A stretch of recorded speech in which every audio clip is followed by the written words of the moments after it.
ظہر کی نماز کی اذان دینے لگے، اللہ کے نبی کا انتقال ہو چکا ہے۔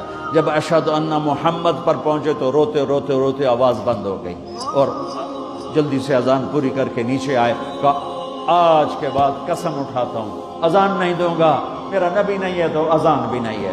اور حضرت ابو بکر سے اجازت لے کر جب وہ خلیفہ بن گئے جہاد پہ چلے گئے، 6 مہینے تک آئے نہیں۔ لاکھوں صحابہ جہاد میں گئے، کسی کو میرے نبی خواب میں نہیں آئے، صرف بلال کو آئے۔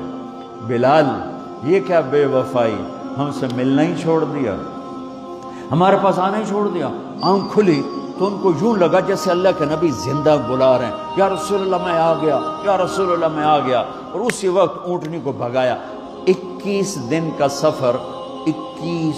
سفر 7 دن میں کیا، 7 دن صرف نماز اور پیشاب کے لیے اترتے تھے اور بھگاتے بھگاتے بھگاتے 8ویں دن جب مدینے میں پہنچے تو آتے شور مچایا، یا رسول اللہ میں آ گیا، یا رسول اللہ میں آ گیا۔ ان کے ذہن سے نکل گیا کہ آپ تو دنیا سے جا چکے ہیں۔ جب مسجد کے قریب پہنچے تو پھر تڑپ اٹھے اور چیخنے لگے کہ آپ تو ہیں ہی نہیں۔ پھر گئے سیدھے قبر پہ جا کے یوں قبر کو لپٹ گئے، یا رسول اللہ میں تو آ گیا ہوں، آپ کہاں ہیں؟ یا رسول اللہ میں تو آ گیا ہوں، آپ کہاں ہیں؟ یا رسول اللہ میں تو آ گیا ہوں، آپ کہاں ہیں؟ بے قراری میں روئے جا رہے ہیں، میں تو آ گیا ہوں، آپ کہاں ہیں؟ میں تو آ گیا ہوں، آپ کہاں ہیں؟ نماز کا وقت داخل ہو گیا۔ کون سی نماز تھی اللہ ہی جانتا ہے، اور سب کو پتا تھا بلال نے قسم کھائی ہے کہ اذان نہیں دیں گے، لہذا کسی کو جرت نہیں ہو رہی کہ بلال سے کہیں آج اذان بلالی سنا دے۔ تو چند صحابہ کو خیال آیا کہ نبی کے نواسوں کو سفارشی بناتے ہیں، حسنین۔ آپ نے فرمایا میری آنکھوں کی ٹھنڈک حسن اور حسین، میرے جنت کے پھول حسن اور حسین۔ تو صحابہ آئے بچوں کے پاس، حسن حسین، کہ بچوں آج کسی کی نہیں چلے گی، تم بلال سے کہو اذان دے۔ تو یہ دونوں ننھے منھے بھائی، حسن 7 سال کے، حسین 6 سال کے، 10 مہینے کا فرق تھا دونوں بھائیوں میں۔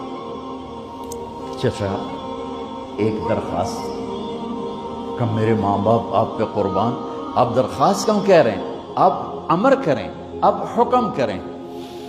کہنے لگے جیسے آپ ہمارے نانا کے لیے اذان دیتے تھے آج ہمارے لیے دے دو۔ تو ایک دم وہ رونے لگے بلال، کہا ہے میرے بچوں، میں نے قسم اٹھائی تھی کہ میں اللہ کے نبی کے بعد کبھی اذان نہیں دوں گا، لیکن تم پہ تو ہزاروں قسمیں قربان ہیں، میں اپنی قسم توڑتا ہوں اور اذان دیتا ہوں۔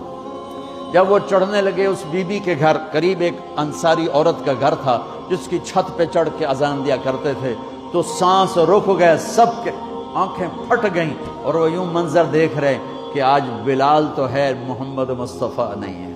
آج اذان بلالی تو ہوگی لیکن محمد مصطفیٰ کی جھلک نہ ہوگی۔ جب انہوں نے کانوں میں انگلیاں، جب انہوں نے اللہ اکبر کہا تو مدینے میں گھر گھر ماتم بچھ گیا، عورتیں بھی چیختی ہوئی گھروں سے باہر نکل آئیں، سارے مدینے کی گلیوں میں چیخ و پکار مچ گئی، اور یوں سب کو لگا جیسے محمد مصطفیٰ زندہ ہیں اور ان کا زمانہ ہے، لیکن آپ تو جا چکے تھے۔ یہ بلال کو جو رتبہ میرے رب نے دیا، یہ غلامی مصطفیٰ کی وجہ سے دیا ہے۔